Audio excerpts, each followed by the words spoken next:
Hey, how's everyone? Welcome back to my YouTube channel and Facebook page, Adi Vlogs.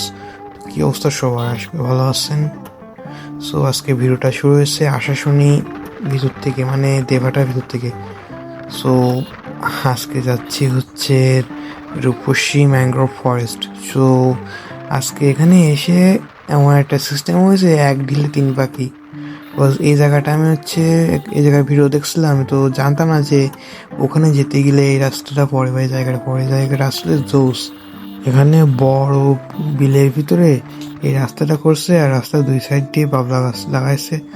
জোস লাগতেছে আর কি।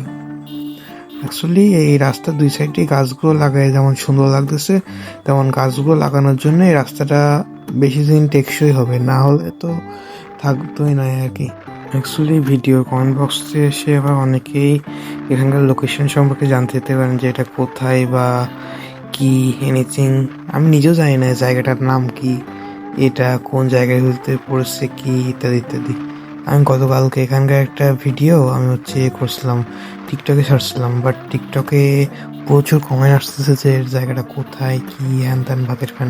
So আমি ওখানে ওদেরকে অ্যান্সার দিচ্ছি যে এটা আশাশুনির ভিতরে, বাট আশাশুনির ভিতরে যে কোথায় আমি নিজেও জানি না। সো শুধু এটাই জানি যে এমনি সোজা গেলে আমরা মানে দেভাটায় উঠতে পারবো, বাট এখান থেকে দেভাটা মিনিমাম কত কিলো হবে, প্রায় এখান থেকে 20 কিলো প্লাস। সো যাই হোক, সামনে থেকে প্রচুর পরিমাণে কন্টিনিউ করতে হবে, আর আজকে রাস্তা শেষই হবে না এমন একটা অবস্থা।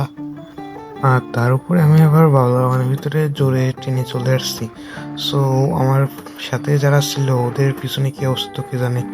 সো সামনে থেকে এখানে দাঁড়াই, ওরা আসুক, তারপরে কন্টিনিউ করা যাক।